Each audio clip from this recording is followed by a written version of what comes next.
Karen Smith has our book story. A controversy erupted this summer when the University of North Carolina at Chapel Hill required its 3,500 incoming students to read Approaching the Quran, The Early Revelations by Michael Sells. Administrators said the book was chosen because it was a good way for students to better understand Islam after September 11. But one group, the Family Policy Network, objected and sued the public university, asserting that requiring students to read the book amounts to religious indoctrination. Additionally, a North Carolina House committee voted to ban the use of public funds for the university's reading program unless other religions are granted equal time. That measure awaits action by the full House and Senate and the governor. Here to debate the issue are Joe Glover, president and founder of the Family Policy Network, a Christian organization, and Robert Shelton, provost and vice chancellor of the university. Welcome to you both. Joe Glover, explain what your objection is to the both to the book and to the university requiring it as reading for its incoming freshmen.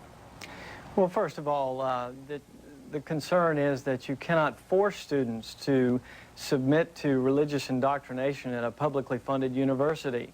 A Supreme Court case in 1992, known as Lee versus Weissman, disallows that type of indoctrination. And in the case of this particular book, Approaching the Quran, it's a very one-sided presentation on Islam. It violates the neutrality that is required by the Supreme Court case from 1995, known as Rosenberger versus UVA. The point of the book actually is to deal with the early passages that made it into the Quran. The book is fine in and of itself in that it deals with a very specific aspect of the Quran, but it does not go into those passages that you find in those later supposed revelations to Muhammad from Allah, which encourage violence toward Christians and Jews.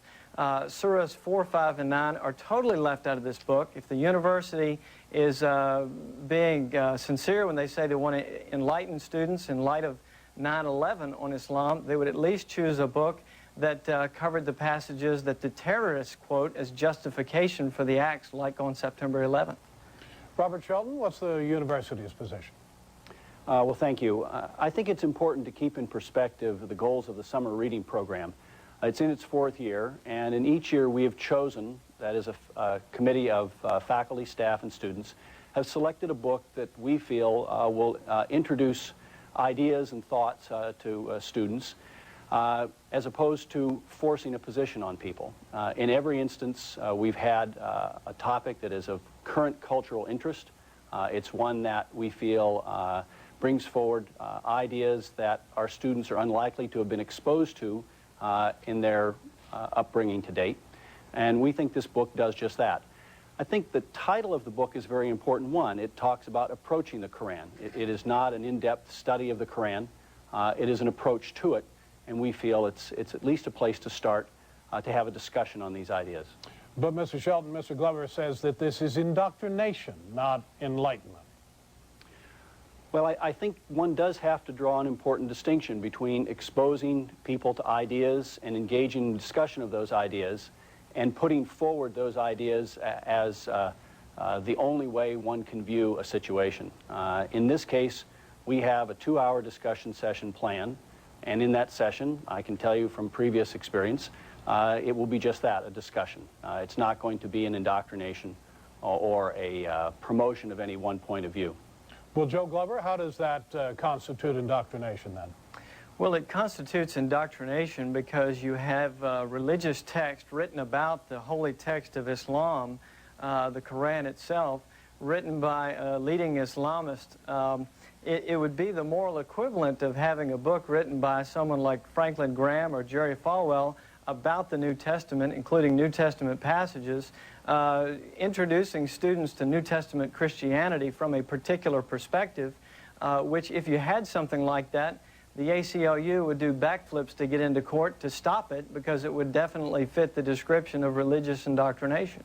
So you, Mr. Glover, would object to that as well? Absolutely, because we wouldn't expect a state university to get that right either. And quite frankly, taxpayers shouldn't have to foot the bill.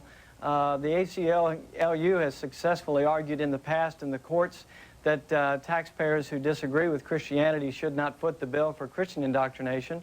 Well, there are a lot of people in North Carolina, as evidenced by that overwhelming vote last night in the legislature to bar state funds from being used to foot the bill for this project.